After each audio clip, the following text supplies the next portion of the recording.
Hi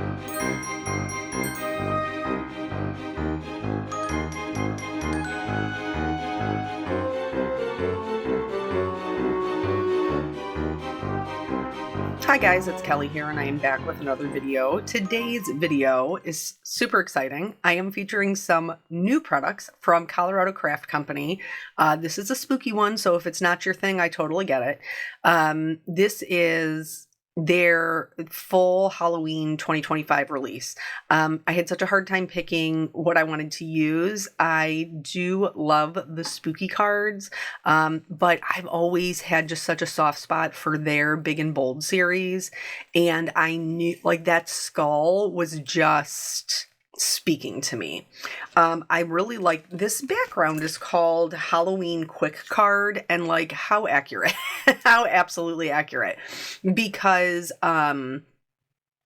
you could just stamp this background and have a whole card. But I'm going to use it to add in just some, interesting textures and things into my background because I'm not going to put a sentiment on this. So why is this so exciting? Well, if you have been around in the craft world, you may have realized that Colorado Craft Company has not had a release, I want to say in over a year. And they did put out in their newsletter that they had a significant loss in their family, and it's not even my family, and I'm getting emotional. And being someone who also had a significant loss in their family this year, like I feel for them so much. So after they have, grief is a process, and it's something that, we just carry with us. They have finally decided that they wanted to do a fresh start. I love that they started with Halloween because I've always loved their Halloween releases. I've done several videos in the past. Their Lovely Leg series, that little witch, her name is Eudora. I've done a video, I think, with every one of her sets, and I will be doing another one, if not later this week, maybe next week, but I will be using that stamp. I promise you that. So anywho, as soon as I saw this skull, I was like, yep, this is going to be it. Because if you remember, we did the little crystal ball light up shaker card, and my daughter wanted that one. So I still needed one for my son. And so I thought, like, well, this will be really cool, right? Because it'll still be a light up card. So it'll still have, an interactive element, but it'll definitely be more teen boy. Not that you have to be a teen boy to enjoy this card, because I'm going to tell you, I was like giddy when I saw it at the end. I saw it at the end. So, also forgive me because my allergies are acting up. I'm just out here doing my best, doing the best that I can. So I'm going to stamp this twice, on two different A2 panels, but I am using my MISTI to make sure that they are stamped in exactly the same place. And I need that for my interactive element to come together. I also stamped it on a piece of Eclipse masking paper because I don't have a die for this. So we're making an interactive card with no die. And I still think it came out super cool. It wasn't terribly difficult. So the other thing I do want to say is, because they haven't had a release in so long, they're coming out the gate swinging with some super cool promos and giveaways. So the promo that they're doing, which I love, is if you're a Halloweeny person, this is going to be for you. If you shop through one of their guest designers, which is those of us who they reached out to help them, launch their new release, which I'm very blessed and thankful to be part of. If you shop through any of our links, our affiliate links, which is no additional cost to you if you don't know how affiliate links work, we get paid by the company, not by what you purchase, then you will get a free stamp from this release. It will be their choice, but free is free, folks. You know how I am. I'm a cheap chicken. And then the other thing is, you can win a set of your own choice by heading over to my blog. I chose to do it on the blog just because it's kind of easier to keep track of. I'll link it below in the YouTube description if you're watching on YouTube. But I want to know what your favorite Halloween treat is. And if you leave me a comment over there, by this Friday at midnight Eastern time, I will then pull a winner and this weekend. Because I'm thinking that's maybe when I'll get my Eudora video up. So that's kind of how I planned it. So anywho, we stamped this on some Eclipse masking paper and then I trimmed it out. It was really easy to trim out because it's such a large image and it doesn't have a lot of intricacies, which I'm here for. Even though I'm a girly who loves to fussy cut and mask, it doesn't mean I don't appreciate one that's nice and simple to do it with. So I put my mask in place. And I am going to do some ink blending with this. It's almost like I did not edit this video whatsoever. How did I find myself in this situation that none of this is edited? Very interesting. Did I get sidetracked with my life? Entirely possible. Normally I edit all this stuff out, but we're here now. I'm doing the voiceover. I ain't switching it up. So, for the background, with our mask in place, I am doing a glowing green. I thought, okay, this would look super cool with like a pinkish purple glow. You could even do like a yellow orange, kind of like a pumpkin-y fiery glow. That would be cool. But ultimately, I went with green because honestly, I like green, and I thought that it would look really cool, like with this kind of like lime fluorescent green kind of emanating from its eyes. So in order to create that glow around my stamped image, I'm using the ink blending. I like to go over everything first with my lightest color, which in this case is Twisted Citron, and then I start adding my darker colors. I try to leave it as light as possible around the actual image, around the skull. So I'm really sticking to the edges with this one. So from Twisted Citron to Mowed Lawn to Rustic Wilderness, and then we're going to bring in some black soot. And then from there, we're going to go in the reverse from darkest back to lightest. This is going to give us a really great blend so that everything comes together really nicely and creates this glow around our image. I'm going to show you, if you don't want to make it a light up card and you just want to color it to be glowing. I do have other tutorials on that. And honestly, I think they're all with Colorado Craft Images. But I do have other tutorials on that you could follow, but I showed you how I would color this one without the, the interactive light element before I did it. So here you can see how nice and rich and dark that green is getting, which is exactly what we need to create the glow. We need the contrast of those darker edges to the lightest halo that's around our skull to make it look like it is glowing. I also think part of the reason I didn't go with the yellowest orange is I was looking for less Nicolas Cage Ghost Rider and more spooky skeleton kind of thing. So now I jumped the gun and I removed the mask. I'm going to end up putting it back on to do the stamping. If I had to do it all over again, I would have left the mask in place and done the stamping. But I didn't. I got too excited about the coloring and so I did that first. But please know, if you're trying to recreate a background like this, leave the mask on, do the stamping, then remove the mask, then do the coloring. Okay, so here, I've never colored this before, so I'm trying to, feel it out. We know that when we're adding shadows, we want shadows where two things meet, and we want shadows where one thing lays on top of the other. So we know there's going to be shadows for these worms because they are they are laying on top of the skull. It sounds so bizarre to say that because this is very far removed from what I would normally be coloring, with my flowers and my cute little scenes.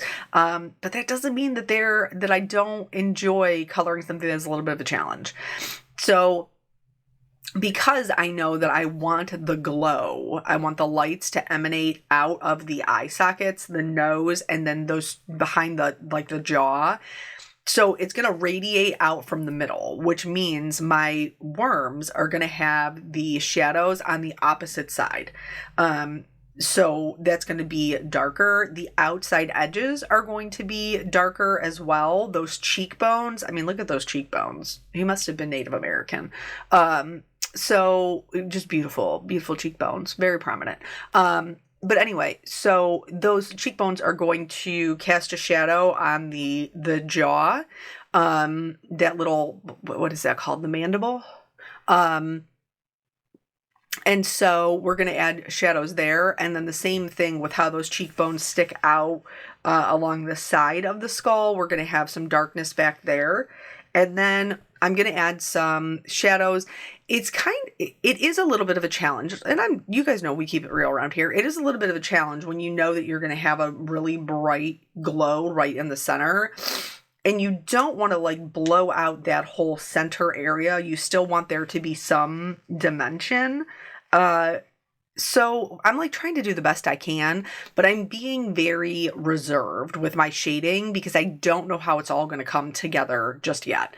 I do know like the teeth, because the glow is coming from the left and the right hand side, the middle of the teeth are going to be darker. So I was very comfortable adding more shading to those teeth. I did have to stop and refill my C1. So that's why you saw there was like a little jump where I started and then I stopped. It needed to be refilled. So we're blending this all out. And again, like if you are not going for like the full glow, if you're just coloring the skeleton, then like you could totally leave it like this. I am going to eventually get darker as I'm pulling everything together. For the worms, I colored them as if they were earthworms. So I went with warm grays because oftentimes earthworms have that kind of like darker banded section. And sometimes it can even look like a little bit red. I didn't want to complicate my color palette because, we have this, basically it's a monochromatic card.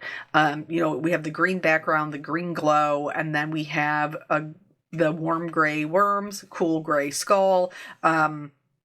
So you could switch up the colors to, anything that you wanted. But I did want them to have some added interesting elements because, that's it. We only really have two elements. We have the skull, we have the worms. That's pretty much all we got going on. So I did pay attention to the fact that, we're going to have the darker air, like the darker shadows on the back side away, the side that's facing away from the face, the eyes and the nose. For the ones that are like actually crawling out of the eye socket, I did try to keep those a little bit lighter because that light is going to come through, but I couldn't bring myself to just leave it with, not as much shading, even though in real life it probably would be almost like blacked out from the glow. I did leave it. So here, this is how I would color it if I was going to, do the glow just as a flat image, just stamped and done. So I would have filled this in with a lighter green, added a little bit of shadows with a slightly darker, this is a YG01 and a YG03, blended that back out, and then I would have left the image like this. So it creates that little halo, it has the glow from the inside, but I'm not going to leave it like this because I want it to be an interactive card and I don't have a die. So how am I going to fix that? I'm going to go in, I'm using my magic mat. This is actually a self-healing mat for your die cutting machines, but it works perfect to cut things out of. And then I'm going to use this is a Cutter Bee. It's a little X-Acto style knife. And I'm going to go in and you can see I am turning the mat as I am cutting because this is going to give me a smoother blend or a smoother cut rather than moving the knife around the paper. It's kind of the same premise for fussy cutting, how we, hold the scissors straight in our dominant hand and turn the paper. It's kind of the same idea. It's going to help give us a smoother cut with our X-Acto knife. And then I'm going to cut out both of the eyes. The one that's the most complicated is the one where we have to cut around the worm, but even that wasn't too terribly challenging. Something to note is you can see I'm always like checking and double checking to see if it's ready to pop out. I'm never ripping it out. If it is not all the way cut through and it's not ready to pop out, then I go back in and recut that connecting area until it does come out smooth. Something else to note when you're doing something like this, you don't want to pull against the paper. So if you have a small piece, like here with the nose, I'm not going to cut up and down on one side of the nose and then go down to up on the other side because it's going to pull against itself. So I'm going to do the direction in the same way. So on one side of the nose, I'm going to do down, up to down. And on the other side of the nose, I'm going to do the same thing. So that way it isn't pulling that paper. So those are just some tips for cutting these out that way. I think this one looks super cool, like even just with the cutouts. Another way that you can make sure that everything looks kind of like a finished edge is you can go in with a black marker. I used my alcohol marker, but honestly, you should probably use a water-based marker. It's less likely to bleed into your paper. And cause issues, but always come in from the back side. So that way, if your marker isn't directly lined up, you aren't accidentally marking on what you've already colored. I'll show you the back in a minute and why I have to do it this way, because inevitably I will mark where I don't mean to mark. And so coming in from the front instead of from the back, I will ruin my picture 110% every time. See, look you see all those little marks? That would have been all over my skull. Not cool. So now this is where I'm going to remember to do my stamping. So I'm just going to put my mask back in place. I'm going to put it back into my Misty. This is kind of like a wall-to-wall stamp, which is a really cute. It says, ghosts and goblins, spooks galore, scary witches at your door, jack-o'-lanterns smiling bright, wishing you a haunting night. Super cute. And it kind of makes up for the fact that I don't have a sentiment, right? There's a little bit of, but also, I'm doing the lazy stampers way here by adding adhesive on the actual acetate so I can pick up the whole thing and I don't have to worry about an air bubble. It's a nice, handy little trick, though you might have to use some Gooby Gone if you use permanent adhesive. Temporary, you can just rub off. But I'm going to stamp this in Rustic Wilderness. Distress ink, traditional. Now, you guys know I love distress ink. I'm not down on it. That's not what I'm saying. But it's traditionally pretty awful at stamping. It's not solid. It kind of sits on the surface of the stamp. So you can use it, you just have to stamp it multiple times. However, this time, the part where it sits on the surface and kind of looks a little distressed and disheveled is going to help us because we're going for that spooky feel. So it's going to add to the ambiance of our spooky little card instead of take away. So that there are times where stamping in those style of inks really is beneficial. Here now I am coloring in this is the second panel that we stamped. I'm coloring those in. One's going to sit on top of the other. And now we're going to start building and putting together our light up element. So I've gotten some vellum. The vellum is super helpful for diffusing the light. I think it was the one that I did for Jelly Bean with the little cauldron. I used acetate because I wanted it to be a shaker card and I didn't use vellum and it was not as good. So use the vellum. So I marked where the green is going to be and then I just took my alcohol marker and I colored my vellum itself. You could use alcohol inks if you wanted, like you could color them that way, or you can use markers. You could use a Sharpie. Like if it's based in alcohol, it will sit, it'll color the vellum without any issue. You just got to give it a second to dry. It dries pretty fast because the alcohol evaporates. And then I'm going to go in and now I'm going to start adding the glow.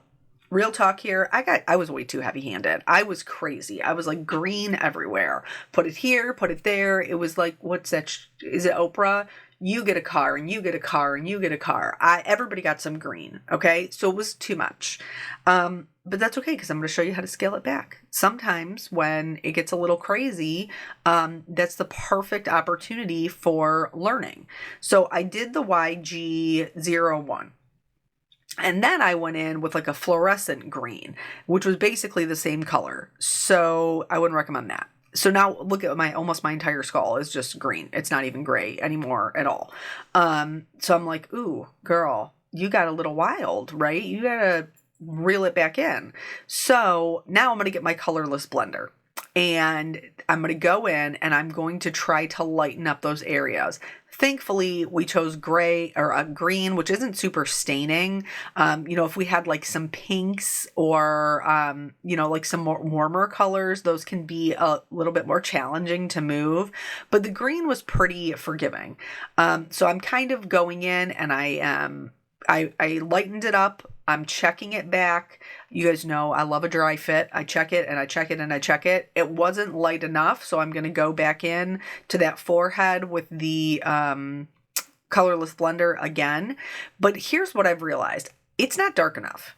And I told you in the beginning that I knew that I was erring on the side of being a little bit lighter because it's much easier to make it darker than it is to take it away. So now I'm like, yeah, these are not dark enough. This is not going to be dark enough to give me the glow. I need the contrast.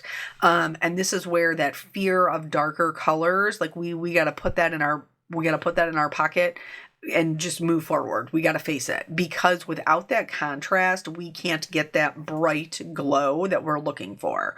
So I'm going back in with my grays, with the warm grays and the cool grays, and things are going to get darker around the edges.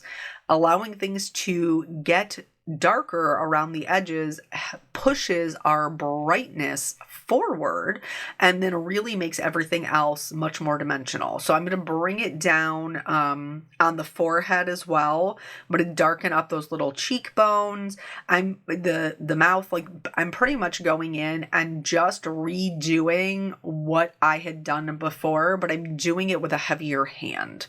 And it does look wild. It is scary because it looks a little bit crazy as we're doing it. But when we get to the final result, it's totally worth it. So, we don't we go out for Halloween or whatever. And I've told you guys, what my dear children want to be. My son wanted to be Baymax from Big Hero 6, that big inflatable one. And I was like, dude, that's $60. $60. That ain't happening. Because he just wants to be an inflatable. Like, that's just the reality of it. And I told him, I was like, I don't mind buying you an inflatable costume, but not for $60. But also, like, you will not be able to run from door to door. And he was like, why won't I be able to run? I was like, you will be puffed up like the Stay Puft Marshmallow Man, sir. You will not be able to run.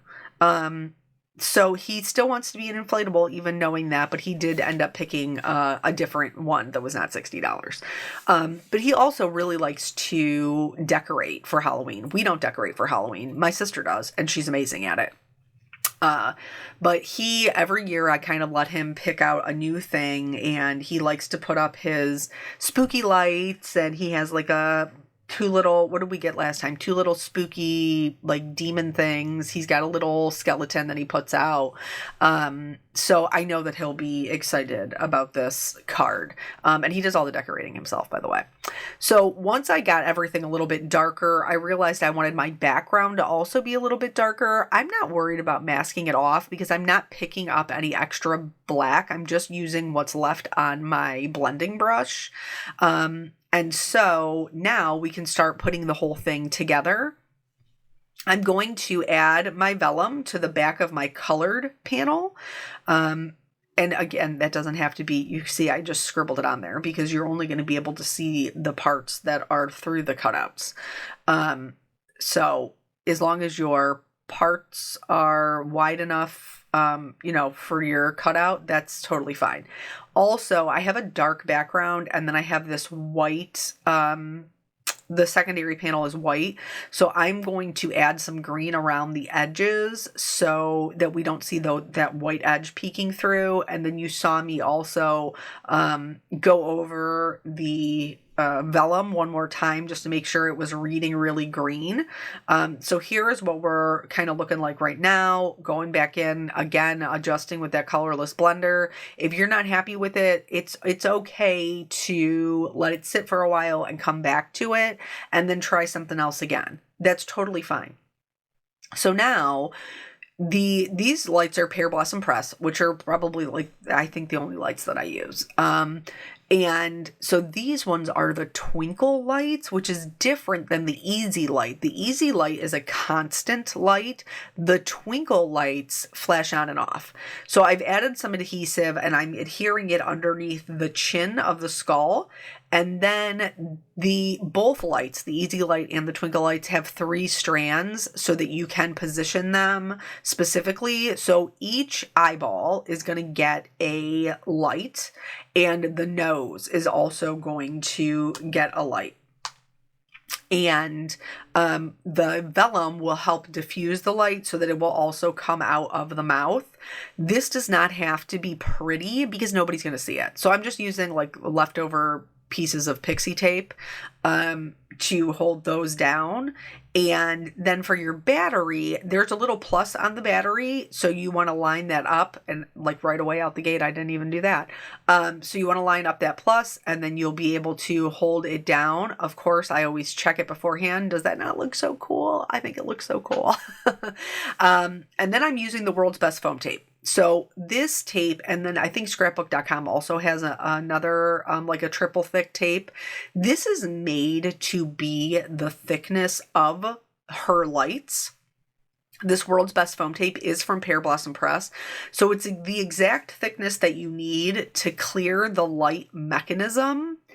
And I cannot tell you, like, this is a luxury item. I'm not going to pretend like it's not. You could absolutely stack up foam, but because I have been doing more interactive cards since my littles are still little, I love having this and not having to do the stacking 2 and 3 times and everything else. This is very helpful to me. So I am putting the tape in the areas where you will not see it. I'm double checking it again just before I commit. I did not put liquid adhesive onto my foam tape before I put my card down. And honestly, that's a gamble because it could have stuck and then I wouldn't have been able to move it. So I would recommend putting a little bit of liquid adhesive over that foam tape just to give you a little bit of wiggle room. So I like to line mine up at the bottom and then smooth it out. And sure enough, this thing is super cool. I went in with my C5 and just put the lines on the vellum for where like that dimensional part of the skull is. I added some shine, of course, because I can't live without it. And then I added some white highlights to my worms as well as my skull with my white gel pen. And then, so I made this during the day. And so I turned off all of my like studio lights. I still had the window light, so that you could see. And then I also took a video of it late last night in the dark, so that you could see what it looks like, in the dark. Is this not so cool? I really think my son is going to enjoy it. So anyway, head over to the blog to enter that giveaway, shop that sale to get that free stamp. I hope that you guys enjoyed this tutorial. I'm thrilled that Colorado Craft Company is coming back. I can't wait to use more of their things. Thank you guys so much for joining me. I always appreciate your time, and I'll catch you on the next video. Bye.